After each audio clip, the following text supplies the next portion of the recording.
Thunder Bay. Thunder Bay is a beautiful tract of water located in northeastern Lower Michigan. Part of Lake Huron, one of Michigan's 5 Great Lakes, Thunder Bay is known for its clean waters and pristine beaches. It is also known for something else: shipwrecks. In years past, dozens upon dozens of ships sank in Thunder Bay, and today the bay is a popular scuba diving destination.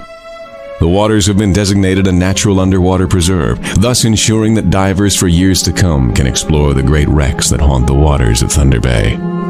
Some shipwrecks, however, are in shallower water, allowing for ordinary swimmers and snorkelers to explore. One such wreck, discovered by 3 boys, is the subject of this terrifying story. Mark Romello and Jordan Menser live in Alpena. While spending a day at the beach, they met a boy, Gary Masterson, from southern Michigan. Gary and his family were vacationing, camping in a nearby park. The waters of Thunder Bay were calm that afternoon, and Mark and Jordan had planned to take a small rowboat out. They invited their new friend Gary, and the 3 headed out on the water, unaware that they were about to discover one of the strangest shipwrecks ever to be lost in Lake Huron. The waters of Thunder Bay are clean and clear, and it is not uncommon to see to depths of 20 to 25 feet. As the 3 rowed out, they marveled at the huge rocks on the bottom of the lake. They strained their eyes to see, hoping to get a glimpse of a large fish or a turtle. Without warning, a large, dark shape came into view. Instantly, they recognized the form of a shipwreck beneath them.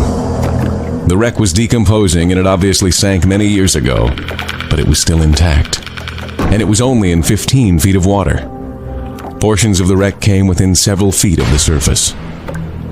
The boys were fascinated.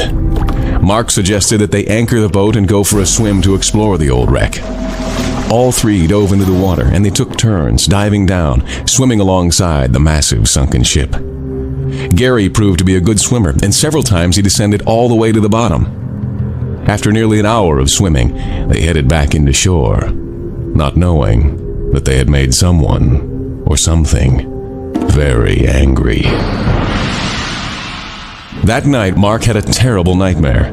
He dreamed of people, ghosts in fact, coming out of the water, coming after him.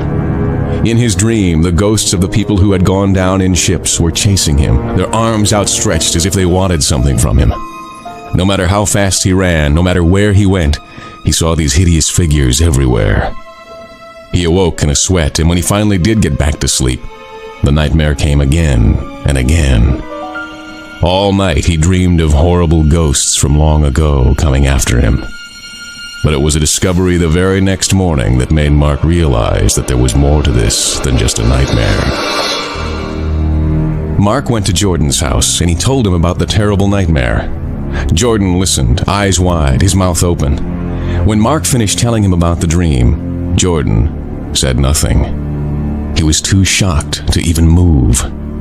When Mark asked him what was wrong, Jordan, in a daze, told Mark that he'd had the same exact nightmare, over and over and over, just like Mark.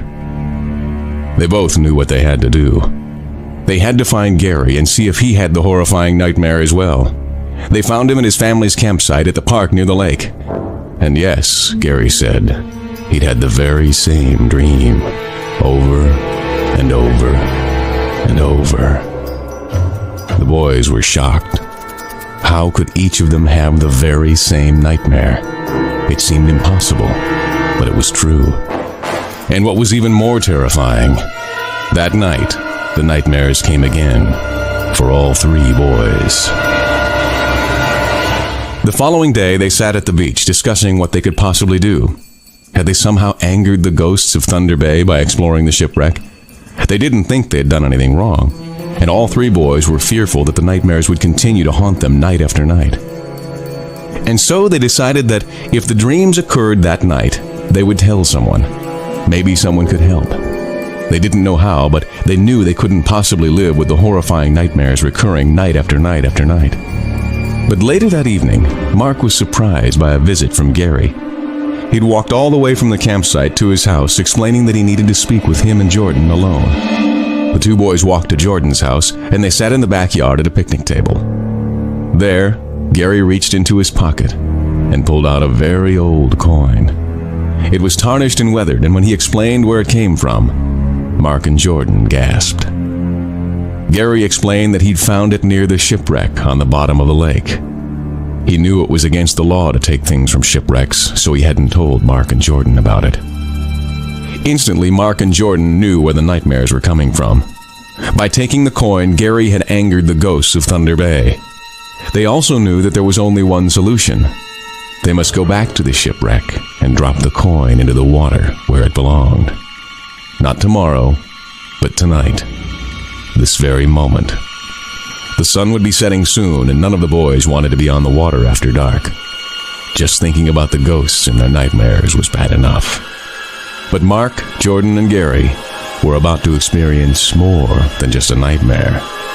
The three boys were about to find out that nightmares and dreams are sometimes real. They raced to the lake where the boat was pulled up on shore and wasted no time heading out into Thunder Bay. Thankfully, the water was calm, as it would take them nearly 20 minutes to row out to where the shipwreck was. The sun was setting quickly and the light was fading. Suddenly, Jordan gasped and pointed. Ahead of the boat, where the shipwreck rested beneath the surface, were the ghostly figures of nearly a dozen people. They were white and misty and seemed to be standing on the water. The boys were horrified. They wanted to turn back, to row back to shore and run home. But they knew if they didn't complete their task of returning the coin, the nightmares would haunt them forever. And so Mark rowed on, closer and closer to where the shipwreck was, closer to the strange ghost standing on the surface. The water beneath them was darkening in the fading light.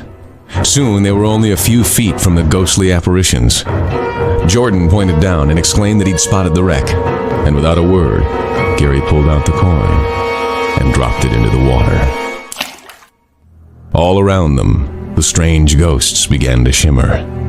They glowed brightly for a moment, then began to break apart like drifting smoke. The mist swirled and spun, and in a few minutes there was no sign of the terrifying figures that had appeared on the water's surface. That night, the three boys slept, and the nightmares didn't come. Thunder Bay is truly one of Michigan's magical places. Thousands of visitors travel to this area to participate in many outdoor activities. It is still a popular place to dive and explore wrecks, and you needn't be afraid. You may enjoy swimming and snorkeling these clear, clean waters. But if you do, remember, some things are better left untouched.